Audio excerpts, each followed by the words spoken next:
전 남편 살해 혐의로 수사를 받으면서 그동안 입을 다물었던 고유정이 의붓아들 사망 사건과 관련해서는 적극 부인하는 태도를 보이고 있는 것으로 알려졌습니다. 왜 그러고 있는 걸까요?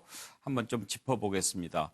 그전에 계속 수사를 받을 때 이런저런 이유로 거의 묵비권에 가까운 그런 반응을, 묵비권 행사에 가까운 반응을 보였습니다.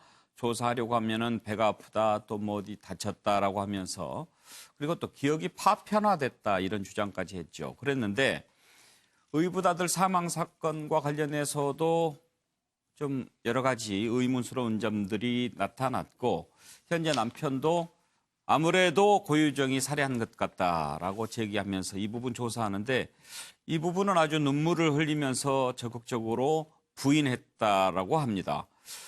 자, 이 진술 태도가 바뀐 이유는 뭔지 한번 좀 짚어볼 텐데요. 관련된 녹취 들어보겠습니다. 그렇게 변명을 일관할 게 아니라 자기가 그렇게 끔찍한 살인을 저질렀을 때는 그만한 책임도 져야 된다고 생각을 하거든요. 근데 지금 고유정은 거짓말로 모든 걸 부인하면서 피해자를 2번을 죽이고 있어요.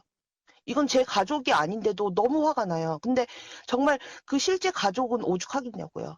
너무 스트레스를 받아요. 그 트라우마가 정말 상상 이상이에요. 저도 저만 그런 줄 알았더니 그 글을 접했던, 뉴스를 접했던 모든 엄마들이 그 트라우마에 시달리고 있어요.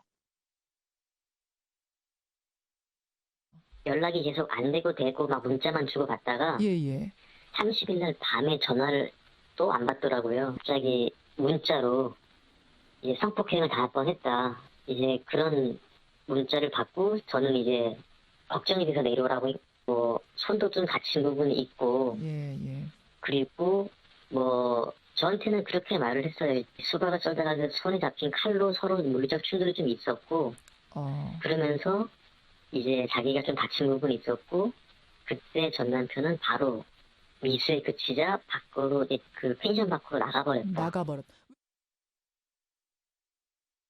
예, 변호사 두 분께 좀 여쭤보고 다음 이슈로 넘어갈까 하는데요. 정혁진 변호사, 저렇게 태도가 달라진 특별한 이유가 어디에 있다고 보십니까? 일단은 저도 사실은 잘 모르겠는데요. 제 추측으로는 첫 번째 남편에 대해서는 일반 국민들과 달리 고유정은 남편을 비난할 수 있다라고 자기는 생각할 것 같아요. 왜냐하면 이혼 소송에 이제 또 면접 교섭에 여러 가지, 그다음에 또 결혼 생활을 하는 가운데 앙금 같은 것들이 많이 쌓였을 거 아니에요.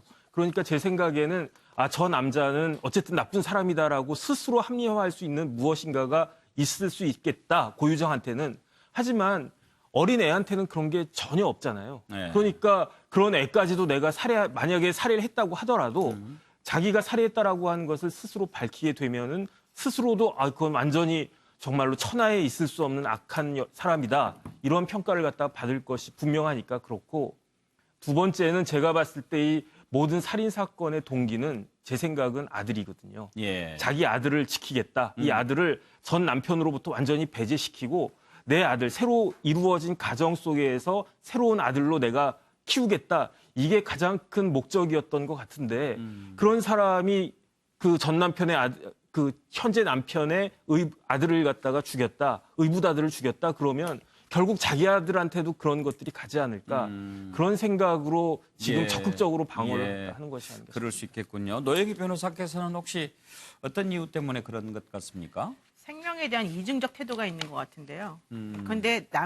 전 남편 살해에 대해서는 하나도 죄책감을 느끼지도 않고 본인이 잘못했다는 생각을 하지 않고 그 사람은 그렇게 해도 마땅하다라는 식의 태도를 그동안 보여왔었거든요. 그런데 이제 이 아이에 대해서는 자기는 억울하다고 지금 억울함을 호소하고 있는 거예요. 그 얘기는 무슨 얘기냐면 전 남편은 정말 그 사람이 그런 일을 당해도 싼 사람이기 때문에 본인이 그렇게 했지만 나는 다른 사람들에 대해서는 안 그런 되게 착한 사람이다라고 하는 걸 지금 보여주고 싶어 하는 것 같다. 예. 심리적으로는 상당히 이중적 기준을 가지고 있고, 특히 그 전 남편에 대해서 엄청난 증오심이 있어서 일반적인 상식선에서 이해하기 어려운 부분이 좀 있었던 것 같고요.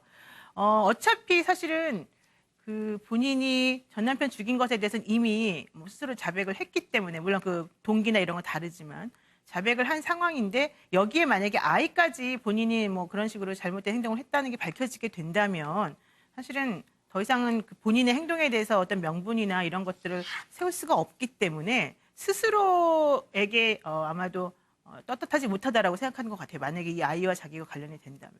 예. 혹시 이런 것은 어떻게 생각하십니까? 지금 전 남편 살해한 것과 관련해서도 시신을 찾지 못할 정도로 상당히 철저한 범행을 저질렀는데 의붓아들과 관련해서는 이미 뭐 시간도 꽤 지났고 거의 뭐 증거 찾기가 쉽지 않을 것이라고 하는 판단, 그런 점에서 내가 구급까지 굳이 이렇게 인정하는 듯한 태도를 보일 필요가 없다라는 어떤 증거에 대한 자신감, 그런 부분은 없을까요? 그런 것도 있을 수 있는데 또 하나는 그 남편, 그러니까 현 남편에 대한 수사가 진행되다가 5월 달에 거짓말 탐지기를 그 조사를 해봤더니 예. 경찰에서 거짓말 반응이 나왔다는 얘기가 나오잖아요. 남편에 대해서. 예, 그러니까 그 남편의 거짓말 반응이 나왔다는 것 하나가 사실은 본인에게 상당히 유리한 어떤 무기를 지금 작용하고 있는 게 아닐까 이런 생각을 해보는데, 물론 거짓말 탐지기 결과는 증거 능력은 없습니다만은 예. 수사기관에서는 사실은 상당히 그 신빙성을 많이 인정하고 있는 부분이거든요. 그러니까 그러다 보니까 고유정 같은 경우에는 아마도 이런 상황에서는 좀 더 당당하게 내지는 정말 억울하다는 식으로 나오는 것 같습니다. 네,